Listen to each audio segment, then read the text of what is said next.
During the Battle of Lepanto, the warrior nature was very clearly displayed by Don John. When we look at his overall strategy, we can see his focus to hold the line. And we're going to look at his strategy and see what we can learn about the warrior nature in order to apply it to our own lives. The first thing he did that was very important was he designated scouts. And this can be easily overlooked not only in military settings, but also in your own life. You need to have those ahead of you to image what's coming. And these are wills. These are people of the mental gifted arts in creating imagery. And in the battle, the naval battle, these were fast-moving ships that didn't engage the enemy. They simply went out and mentally perceived the enemy, created an image of the expected advance, and then brought that back to Don John. Once he had an understanding of the enemy from the scouts, then he could designate his three fronts. And three fronts is a very basic military strategy. You got a center, and then a left and a right. It's a very strong way to organize your forces. And this is what Don John did. He had a center where he was positioned, and then he had a left flank, and then he had a right flank.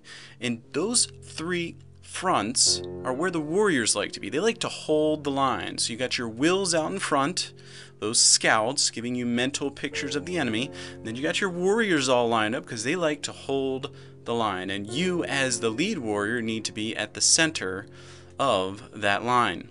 And then the final thing he did was he designated reserves. And here's where your wizards are. They are behind the front, waiting to fill in any gaps that might come up in the line. And this is what happened. As you can see in the picture here, Don John's right flank on the bottom of the picture was slow in getting into position.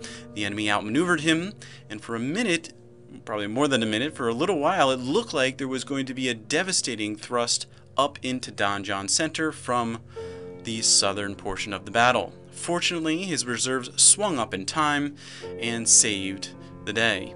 So this artistic depiction is very helpful to see that there's three levels to a military display. You've got your wills up front in the very sparse numbered ships there.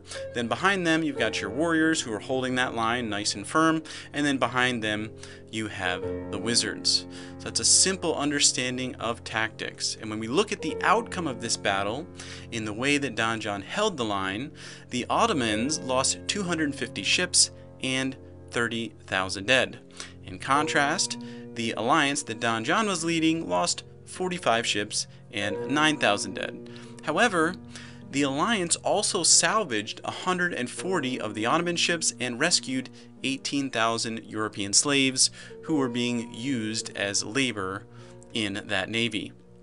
So we can see the importance as a warrior of building all your strategy as a warrior around holding the line. Therefore, as a warrior, deploy your forces to hold the line.